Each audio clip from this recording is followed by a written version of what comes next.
அன்பு தமிழ் நெஞ்சங்களுக்கு ஆஸ்ட்ரோ தமிழ் மகளின் இனிய வணக்கங்கள். இன்றைய பதிவில் மீன ராசியில் பிறந்த நண்பர்களே, ராகுவின் ஆட்டம் ஆரம்பமாக போகிறது. தன்னுடைய சுய நட்சத்திரத்தில் சுய பலம் பெறப்போகிறார் ராகு. சுபகிரகர் குரு பகவானுடைய பார்வையும் விலகப் போகுது. தன்னுடைய சுய உருவத்தினை, சுய குணத்தினை, சுய சார பலன்களை கொடுக்க போகிறார் ராகு பகவான். மீன ராசியில் பிறந்த உங்களுக்கு 12ஆம் வீட்டில் இருக்கக்கூடிய ராகு என்ன பலன் கொடுக்க போகிறார்? நவம்பர் முதல் இந்த பலன்கள் நடக்க போகுது. அதை பற்றி தான் இன்றைய பதிவில் பார்க்க போகிறோம். பதிவினை முழுமையாக பாருங்கள். பதிவு பிடிச்சிருந்தால் லைக் பண்ணி கமெண்ட் பண்ணி மற்ற நண்பர்கள் உறவினர்கள் பயன்பெற அவங்களுக்கும் ஷேர் பண்ண மறந்துடாதீங்க. இதுவரை நம்முடைய ஆஸ்ட்ரோ தமிழ் மகள் சேனலை சப்ஸ்கிரைப் பண்ணாத நண்பர்கள் சப்ஸ்கிரைப் பண்ணி கூடவே தெரிகிற பெல் ஐக்கானை கிளிக் பண்ணி ஆல் ஆப்ஷன்ஸும் செலக்ட் பண்ணி வச்சுக்கோங்க. மீன ராசியில் பிறந்த நண்பர்களே, மீன ராசிக்கு அதிபதியான குரு பகவான் முழு சுபகிரகருங்க. அவர் 4ஆம் வீடான மிதுன ராசியிலிருந்து அக்டோபர் மாதம் 18ஆம் தேதி அதிசார பயிற்சி அடைந்து கடக ராசிக்கு போகிறாரு. உங்கள் ராசி அதிபதி 5ஆம் வீட்டில் பூர்வ புண்ணிய ஸ்தானத்தில் இருப்பது உங்களுடைய கற்பனை, கனவு, ஆசை, லட்சியம் என அனைத்தையுமே நிறைவேற்றி தரக்கூடிய ஒரு ஸ்தானம் அங்கே இருக்கார். அப்போ பேர், புகழ், அதிர்ஷ்டம் இதுக்கெல்லாம் குறைவு இருக்க போகிறது இல்லைங்க.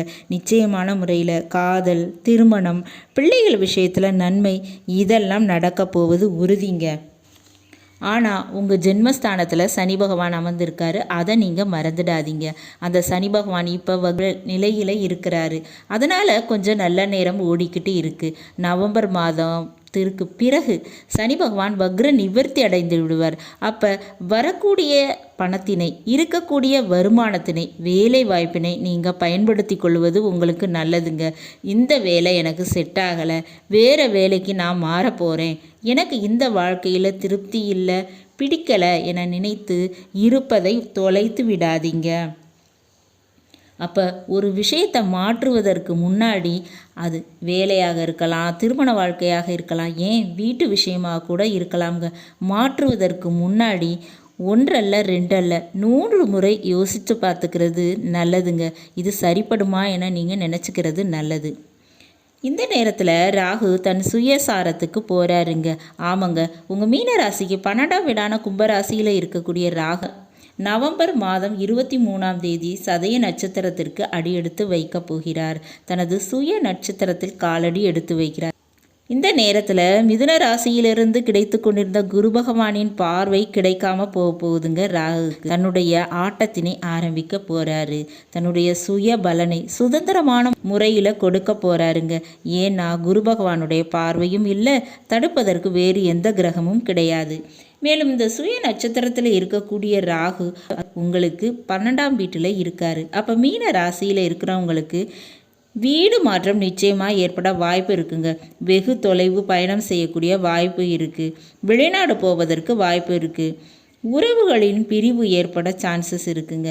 அதுவும் உங்கள் ஜாதக ரீதியாக நல்ல தசாபுத்தி நடந்துச்சுன்னா உங்கள் உறவுகளுக்கு வேலை, திருமணம் போன்ற விஷயம் நடந்து அதன் மூலமாக உறவுகள் பிரியுங்க.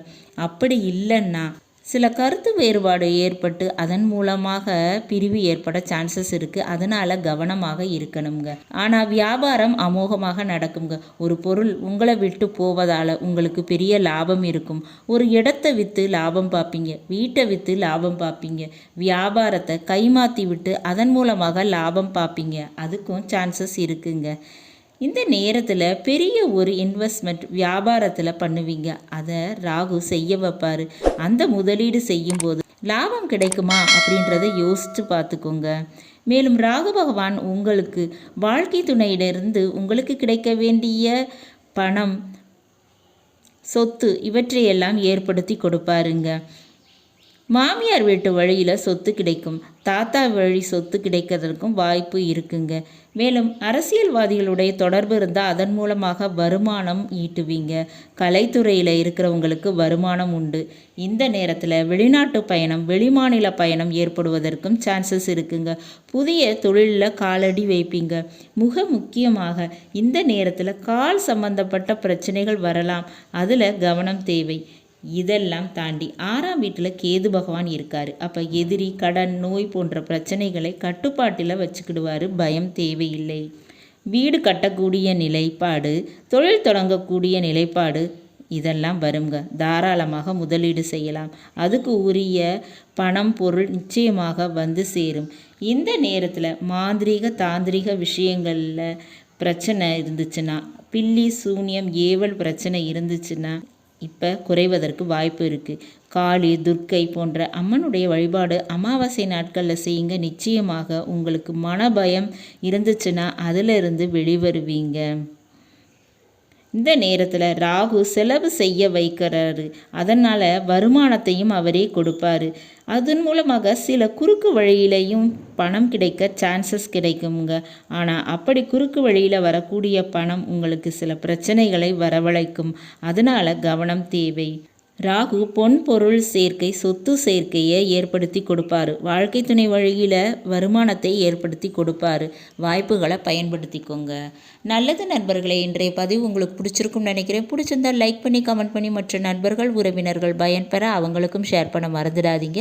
இதுவரை நம்முடைய ஆஸ்ட்ரோ தமிழ் மகள் சேனலை சப்ஸ்கிரைப் பண்ணாத நண்பர்கள் சப்ஸ்கிரைப் பண்ணி கூடவே தெரியுற பெல் ஐகானை கிளிக் பண்ணி ஆல் ஆப்ஷன்ஸும் செலக்ட் பண்ணி வச்சுக்கோங்க. மீண்டும் நல்லதொரு வாய்ப்பினில் உங்கள் அனைவரையும் சந்திக்கிறேன். அதுவரை ஆஸ்ட்ரோ தமிழ் மகளின் அன்பு கலந்த வணக்கங்கள். நன்றி.